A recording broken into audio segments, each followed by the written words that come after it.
Hello students, आज हमारा 7वां lecture है इस लेक्चर सीरीज का। आज हम पॉइजन्स ब्रैकेट शुरू करेंगे। 6th लेक्चर में कुछ बाकी रह गया था। एक प्रॉब्लम था इलेक्ट्रोमैग्नेटिक फील्ड का, वो एग्जांपल, क्योंकि उसका लैग्रेंजियन और हैमिल्टनियन दोनों स्टडी करना बेहतर होगा। वो आगे भी आपको आगे स्पेशल सेल रिलेटिविटी में काम आएगा। इसलिए मैंने प्लान किया है कि उस लेक्चर को हम उसके बाद करेंगे। मतलब इस लेक्चर पॉइजन्स ब्रैकेट करने के बाद इस सेक्शन का सबसे लास्ट टॉपिक होगा कैनोनिकल ट्रांसफॉर्मेशन, वो करेंगे। उसके बाद से फिर हम वो इलेक्ट्रोमैग्नेटिक वाला जो प्रॉब्लम है charge in an electromagnetic field, उसको पिकअप करेंगे। ठीक है, उसके बाद फिर हमारा ये फर्स्ट सेक्शन क्लासिकल मैकेनिक्स का खत्म हो जाएगा। सेकेंड सेक्शन हमारा स्टार्ट जो होगा वो स्पेशल थ्योरी ऑफ रिलेटिविटी से स्टार्ट होगा। ठीक है, चलिए अब आगे बढ़ते हैं पॉइजन्स ब्रैकेट पे। तो पॉइजन्स एक साइंटिस्ट का नाम है, उसने कुछ फॉर्मुलेशन किया, उसी का नाम पॉइजन्स ब्रैकेट रखा गया। उसकी कुछ प्रॉपर्टीज है, तो हम डिफाइन करते हैं पहले पॉइजन ब्रैकेट है क्या। अब हम दो फंक्शन डिफाइन करते हैं। If the function f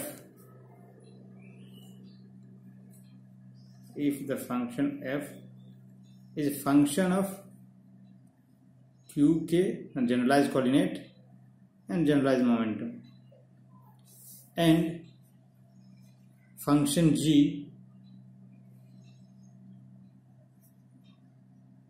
is a function of generalized coordinate and generalized momentum.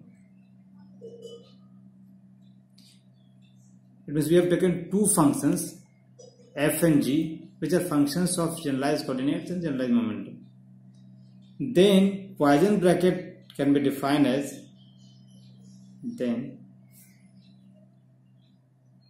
Poisson bracket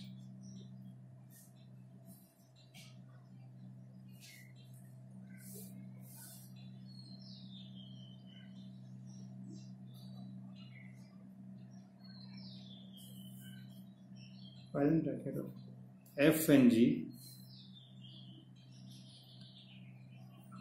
is defined as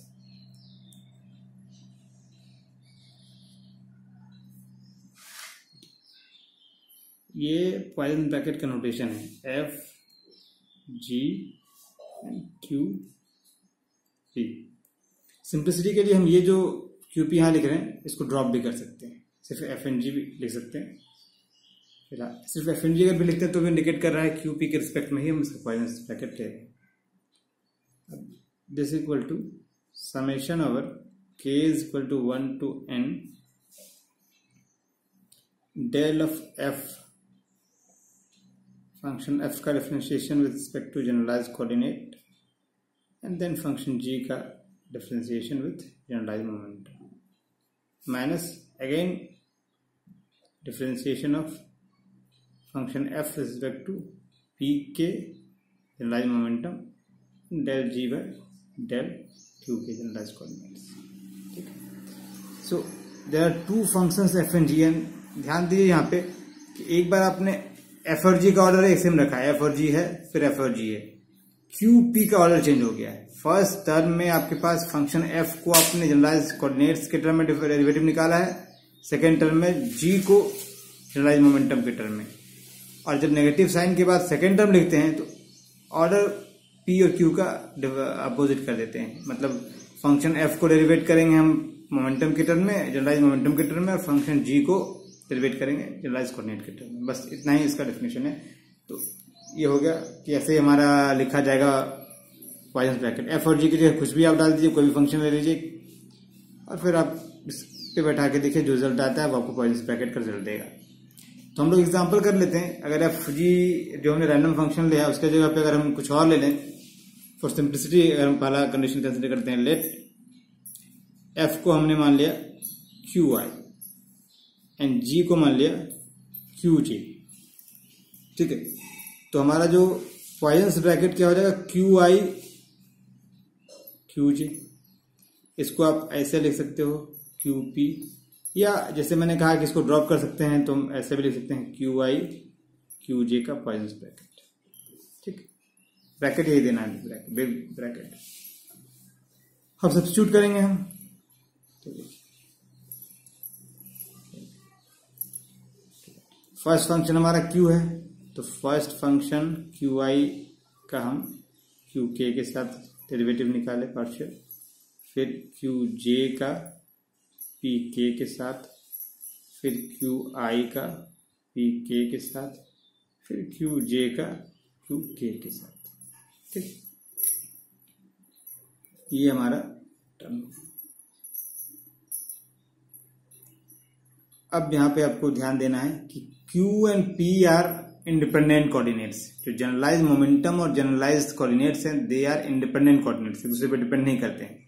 तो जब Q का डेरिवेटिव आप ले रहे हैं, दिस इज Q का डेरिवेटिव P के साथ लेंगे या P का डेरिवेटिव Q के साथ लेंगे, तो आपका जो रिजल्ट आएगा वो जीरो आएगा। हम Q का P के साथ हमने लिया है, Q का P के साथ डेरिवेटिव लिया है, तो चूंकि Q P पे डिपेंड नहीं कर रहा है, this term will give you zero, this term will give you zero. So ये टर्म हमारा, और ये टर्म क्या देगा, Q का Q के साथ, तो ये क्रोनेकर डेल्टा फंक्शन देता है। एक टर्म हम और लिख देते हैं, K is equal to 1। Q का Q के साथ है तो ये हो जाएगा क्रोनेकर डेल्टा फंक्शन आई के, इसे 0 माइनस 0 इंटू डेल जे के। अब देखिए क्रोनेकर डेल्टा फंक्शन क्या होता है। क्रोनेकर डेल्टा फंक्शन आपने पहले भी पढ़ा होगा, कई बार इनकाउंटर करता है ये टर्म। डेल आई के का मतलब है कि ये 1 होगा जब आई और के दोनों इक्वल होंगे, 0 होगा जब ये दोनों इक्वल नहीं होंगे। ठीक है, तो देखिए अब यहाँ पे हम दोनों केस में, चाहे 1 हो चाहे 0 हो, 0 से मल्टीप्लाई होगा तो टर्म 0 होगा, तो ये हमारा 0 आएगा, फाइनल 0 आएगा। तो हम ये कह सकते हैं कि पॉइंट्स ब्रैकेट अगर हम सेम Q और Q का लेंगे, क्यू आई क्यू जे हमने लिया है, तो उसका रिजल्ट आएगा 0। ठीक है, ये हमारे पास एक एग्जांपल हो गया, इसको हमने पॉइंट्स ब्रैकेट के डेफिनेशन पे रख के टेस्ट करने की कोशिश की। सेकेंड हमारा, अगर हम उल्टा करते हैं, मतलब Q के जगह पे हमने मोमेंटम ले लिया P, F is equal to suppose P I and G is equal to P J, तो आपका पी आई पी जे का जो पॉइंट्स ब्रैकेट होगा वो क्या होगा, P I P J Q P, इसको भी आप लिख सकते हैं पी आई सिमिलर पी जे, ये ड्रॉप कर सकते हैं, दिख नहीं रहा है। अब वही डिफिनेशन हमको यूज करना है। एक बार k इज इक्वल टू 1 लिया, n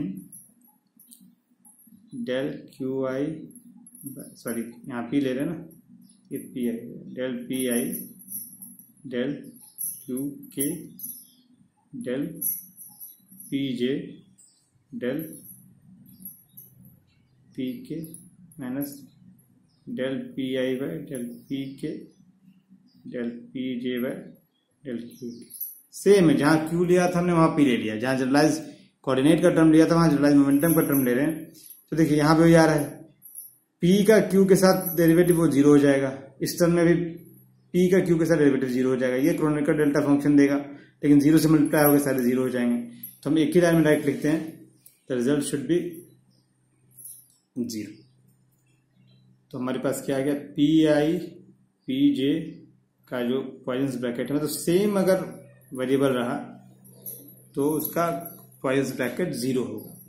अब एग्जांपल करते हैं जहां डिफरेंट हो, एक फंक्शन को हम f को q मानते हैं और g को p मानते हैं, फिर देखते हैं रिजल्ट क्या आता है।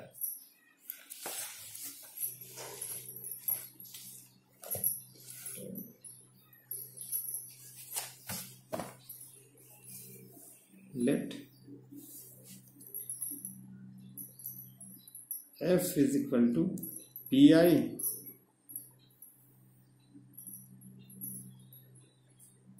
या बेटर होगा f इक्वल टू हम ले लें क्यू आई, पी आई भी ले सकते हैं, but let us consider f equal to Q I and g is equal to P G. ठीक है,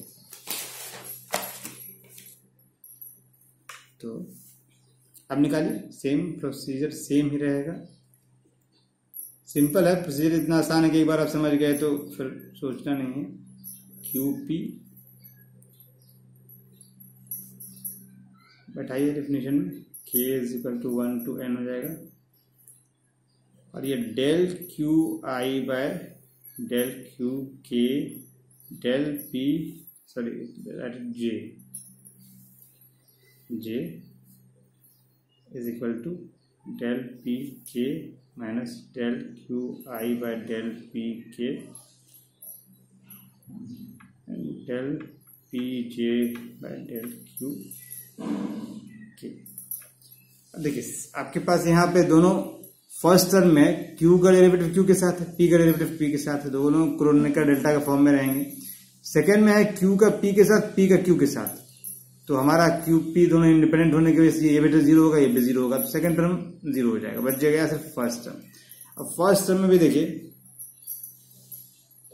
ये आ जाएगा डेल्टा आई के, ये आ जाएगा डेल्टा जे के, और डेल्टा आई के कब आपका 1 होगा, जब i इज इक्वल टू के होगा, तब डेल्टा आई के 1 होगा, और जब j इज इक्वल टू के होगा तो डेल्टा जे के 1 होगा। इसका मतलब हमारे पास कंडीशन ये 1 तभी होगा जब कंडीशन होगा i is equal to j is equal to K, otherwise it is zero,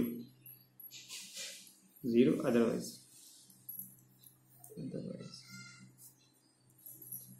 अगर तीनों इंडिसेस बराबर नहीं हो तो हमारे पास ये जीरो रिजल्ट आएगा।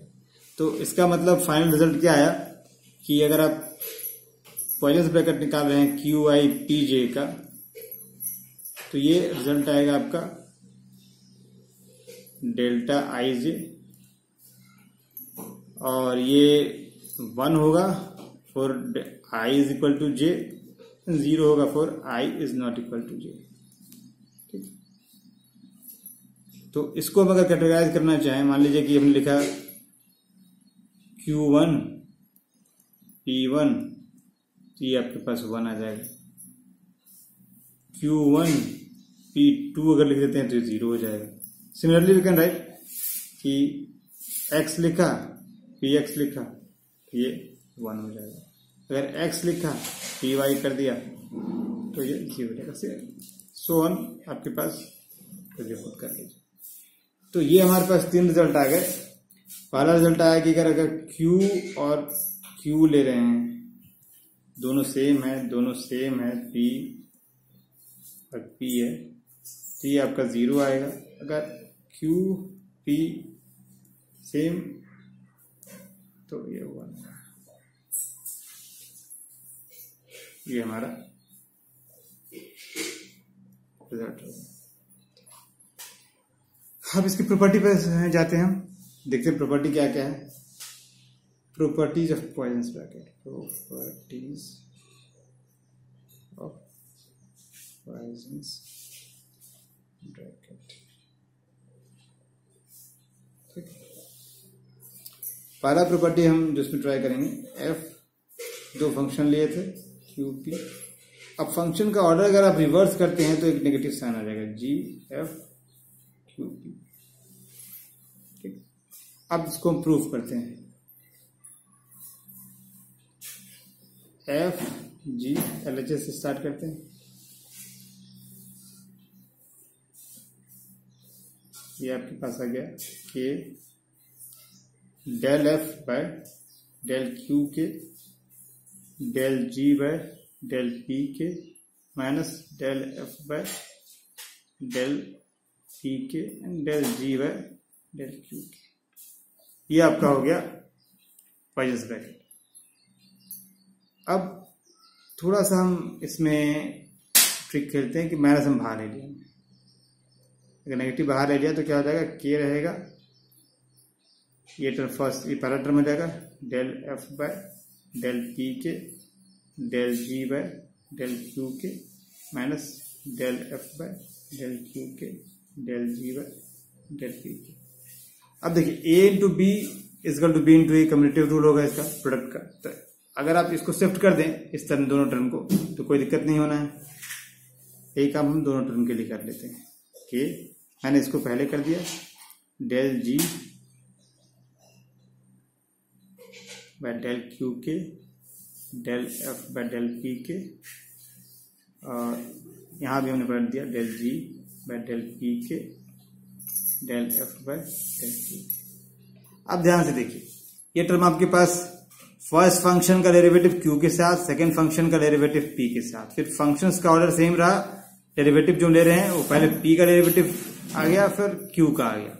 तो इसको हम लिख सकते हैं, we can write it as Poisson's bracket of G F. Proof हो गया, this is RHS proof.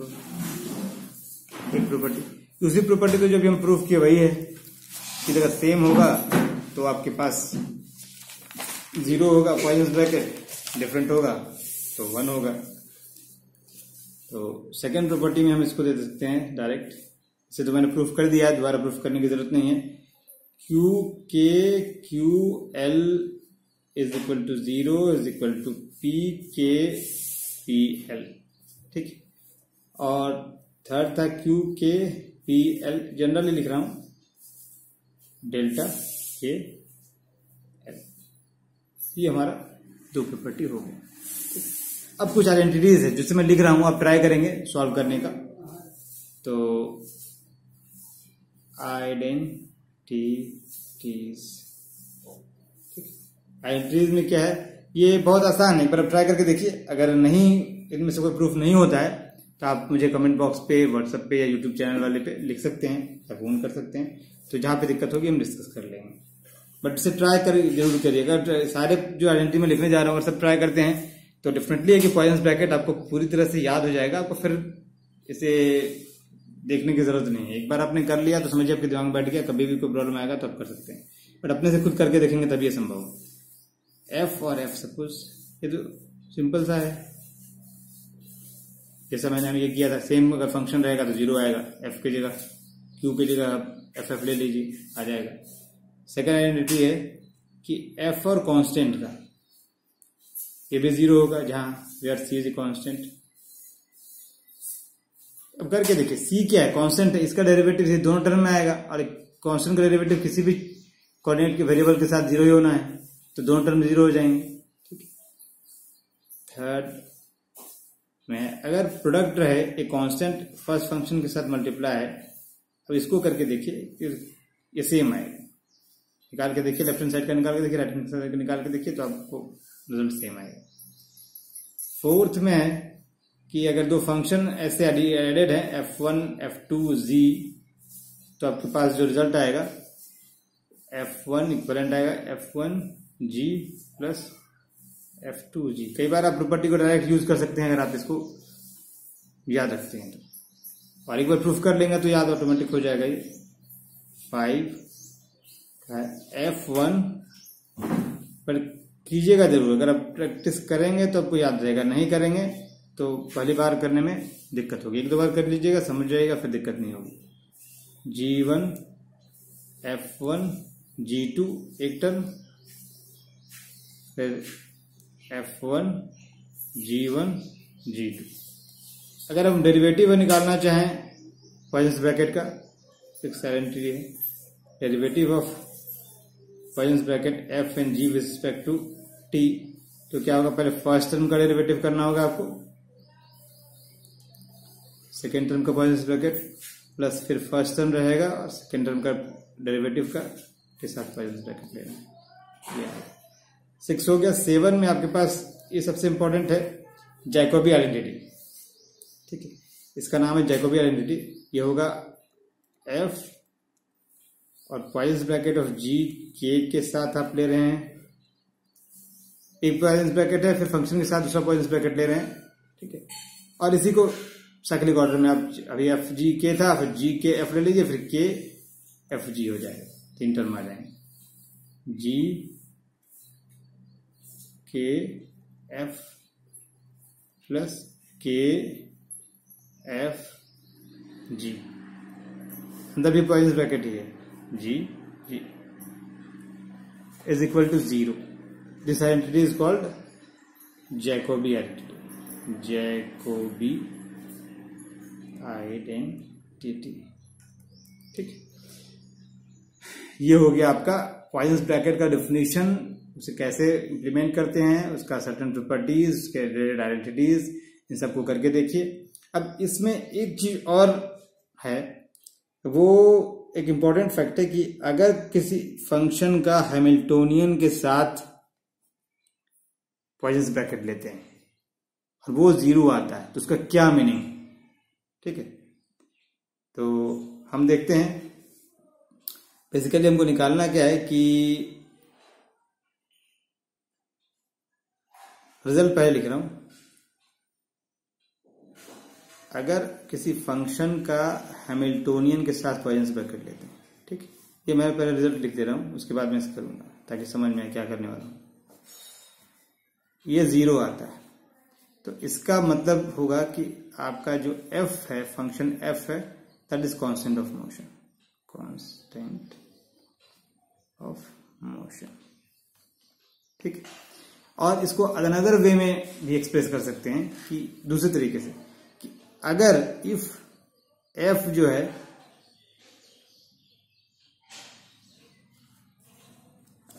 Time पे एक्सप्रेस डिपेंड नहीं कर रहा है, पहला कंडीशन है f does not depend on time explicitly first, and f is also a constant of motion, अगर दो चीजें हों कांस्टेंट, इसको और करते हैं कांस्टेंट ऑफ मोशन, दोनों केस अगर होता है, अगर ऐसा हो, यहां पे हमने देखा कि अगर पॉइजन ब्रैकेट का हैमिल्टन यहां लिख दूं, वेयर h इज हैमिल्टोनियन, ऐसे कोई और फंक्शन नहीं है, h is Hamiltonian function, Hamiltonian function, ठीक है। तो अगर f का किसी फंक्शन का h के साथ पॉइजन ब्रैकेट 0 हो, इसका मतलब जिस फंक्शन के साथ है हैमिल्टोनियन का, जिस फंक्शन का वो कांस्टेंट ऑफ मोशन होगा। इसको दूसरे तरीके से कह सकते हैं कि अगर f टाइम पे डिपेंड नहीं करता है एक्सप्लिसिटली, और f कांस्टेंट ऑफ मोशन भी हो, कांस्टेंट ऑफ मोशन में तो कंजर्व हो, कांस्टेंट ऑफ मोशन में तो कंजर्व हो, तो हमारा जो पॉइजन ब्रैकेट f का हैमिल्टोनियन के साथ आएगा, दैट शुड बी 0।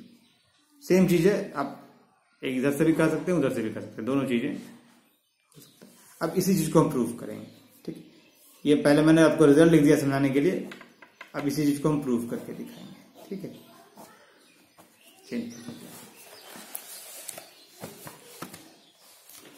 देखिए,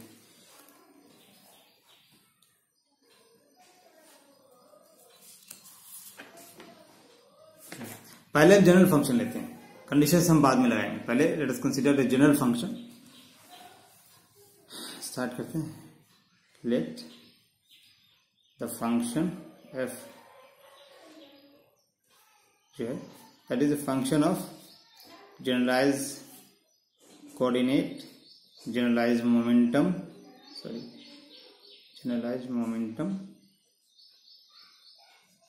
एंड टाइम। अभी हमने कोई कंडीशन नहीं लगाया, जनरलाइज मोमेंटम तीनों का फंक्शन लिया है, जनरलाइज कोऑर्डिनेट का, जनरलाइज मोमेंटम का और टाइम का। अब इसका टोटल डेरिवेटिव निकालते हैं। टोटल डेरिवेटिव क्या आएगा, df/dt अगर निकालना चाहें तो फंक्शन देखिए, जो हम पहले भी आपको दिखा चुके हैं, k = 1 इस तरह का यूज कर चुके हैं। फर्स्ट फंक्शन के साथ, फिर सेकंड के साथ, फिर थर्ड के साथ, तीनों के साथ करना है। तो हो जाएगा ∂f/∂qk dqk/dt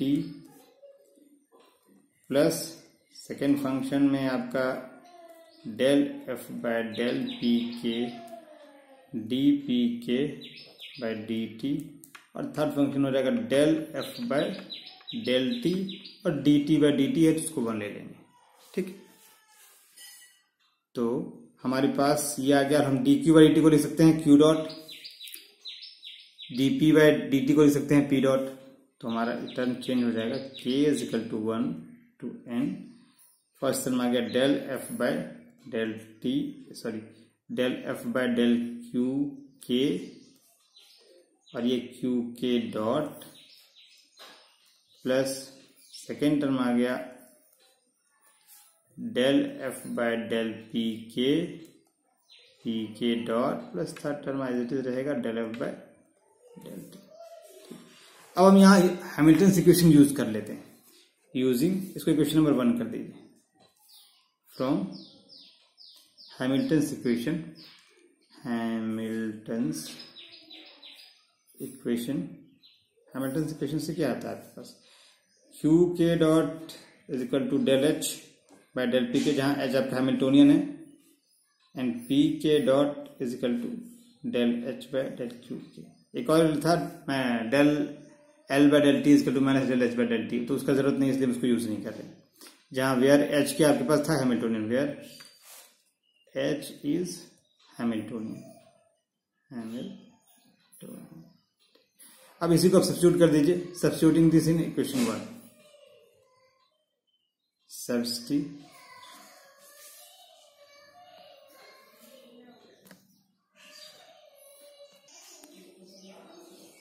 हाँ, तो क्या है कि सब्स्टिट्यूटिंग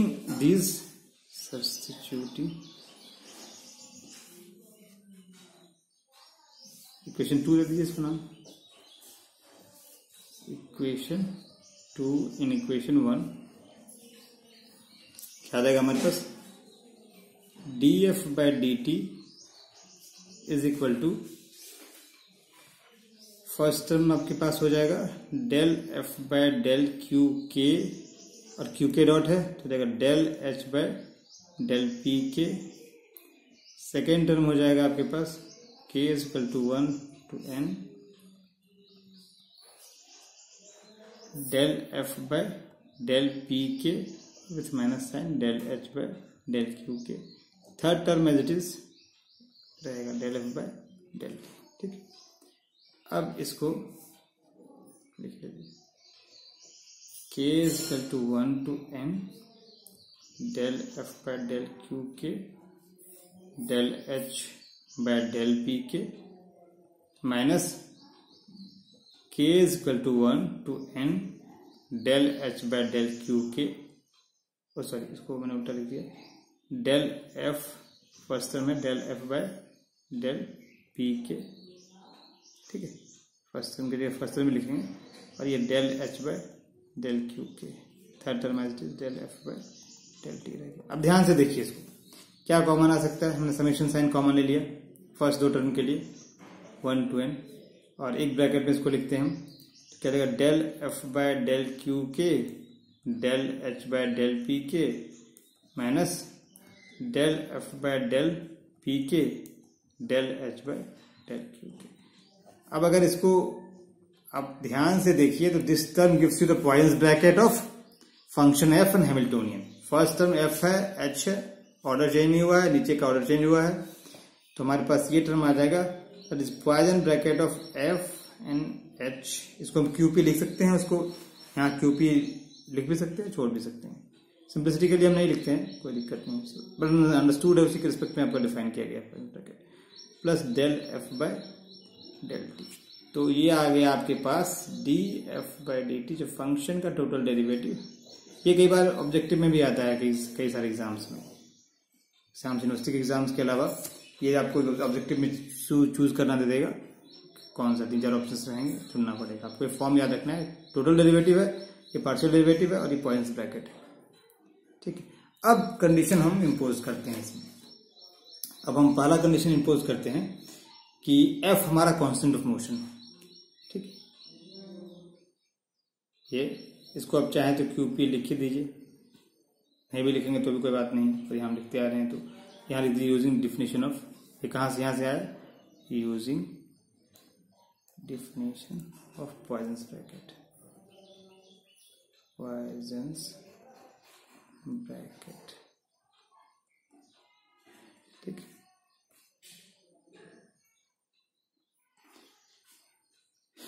अब हम कंडीशन इम्पोज करते हैं। पहला कंडीशन क्या लगा रहे हैं, if F is constant of motion, मतलब कंजर्व है, if F is constant of motion, constant of motion,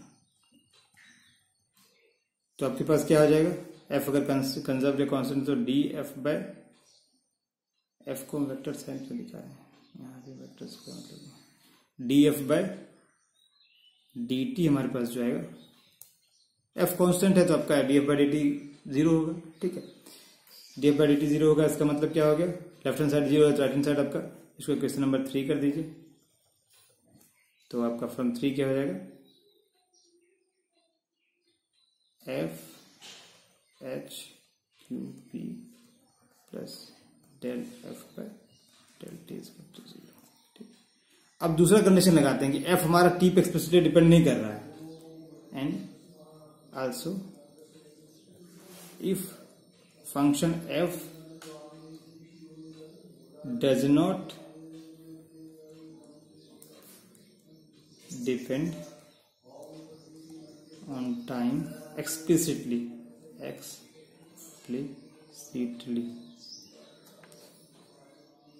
इसका मतलब क्या ले रहे हैं, del F by del T is equal to 0। ठीक, तो इसको अगर सब्स्टिट्यूट करेंगे तो क्या देगा रिजल्ट आपका, रिजल्ट आ जाएगा देयरफॉर ये 0 हो गया तो एक टर्म बच गया, F H Q P is equal to 0। ठीक, ये आपका फाइनल रिजल्ट आ गया। तो हमने ले लिया ना कि अगर कैनोनिकल पॉइजंस ब्रैकेट है, फंक्शन का हैमिल्टोनियन के साथ वो अगर 0 है तो फंक्शन आपका टाइम पे डिपेंड नहीं करेगा एक्सप्लिसिटली, और एफ जो फंक्शन है वो कांस्टेंट मोशन होगा, वही चीज आया है। तो इसी को हम वर्ड्स में लिख देते हैं। तो पास क्या है, 10 इफ, जो पहले भी जो रिजल्ट लिखे रिजल्ट आ गया हमारा 10 if a function f does not depend on time explicitly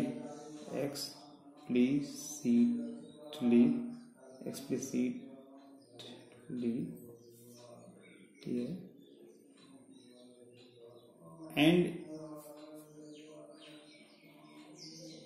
also it is a constant, also it is a constant of motion,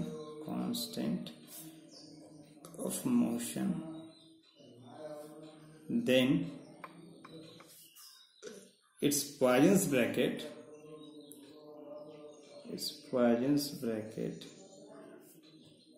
capital दे दीजिए, Poisson's bracket with the Hamiltonian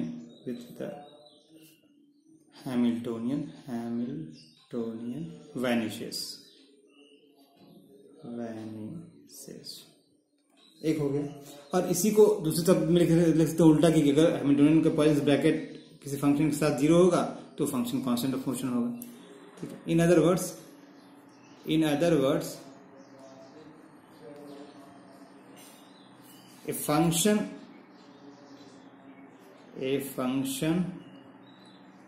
whose Poisson's bracket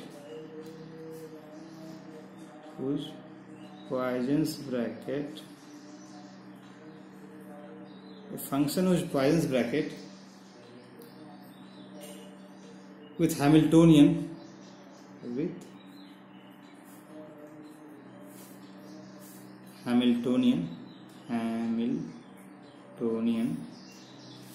vanishes, function whose Poisson's bracket with Hamiltonian vanishes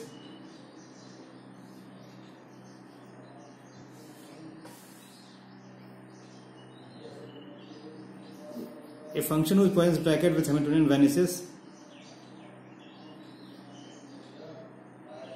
then the function is a constant of motion,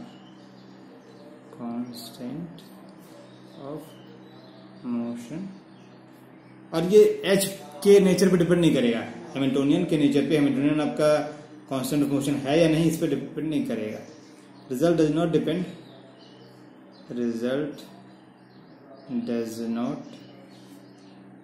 depend weather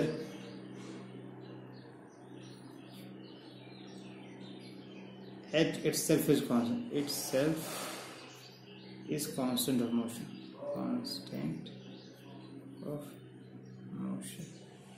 ठीक है। तो ये हो गया complete Poisson's bracket आपका finish. ये question आता है जो शॉर्ट नोट्स में आएगा तो अकॉर्डिंगली आपको लिखना है। ठीक है, ये लास्ट वाला जो पोर्शन है आपको लिखने की जरूरत नहीं है, या आज सिर्फ प्रॉपर्टीज को मेंशन कर सकते हैं। जिस तरह का क्वेश्चन आएगा उसके हिसाब से आपको मैनेज करना है। अगर सिर्फ शॉर्ट नोट्स में आता है तो इस प्रॉपर्टी को लिख दीजिएगा, कि हैमिल्टोनियन चार्ज का 0 होगा तो ये चीज़ होगा, बस प्रूफ करने की जरूरत नहीं है। लॉन्ग क्वेश्चन अगर आता है कुछ और ऐड होता है तो अकॉर्डिंगली आपको लिखना है। तो ये हमारा पॉइजन ब्रैकेट खत्म हो गया। इसके बाद हम नेक्स्ट लेक्चर जो लेंगे वो कैनोनिकल ट्रांसफॉर्मेशन पे लेंगे, और कैनोनिकल ट्रांसफॉर्मेशन फिनिश करने के बाद फिर charge particle in electromagnetic field लेंगे और फिर तैयार स्टार्ट करेंगे, और ताकि जल्दी हम इसको खत्म कर सकें इस कोर्स को, फिर कुछ नया स्टार्ट करेंगे। चलिए आज के लिए इतना ही, और कोई भी प्रॉब्लम हो, दिक्कत हो, आप मेरे व्हाट्सएप पे मैसेज कर सकते हैं या मेरे यूट्यूब चैनल पे कमेंट कर सकते हैं या मुझे फ़ोन कर सकते हैं। ठीक है, चलिए, ओके।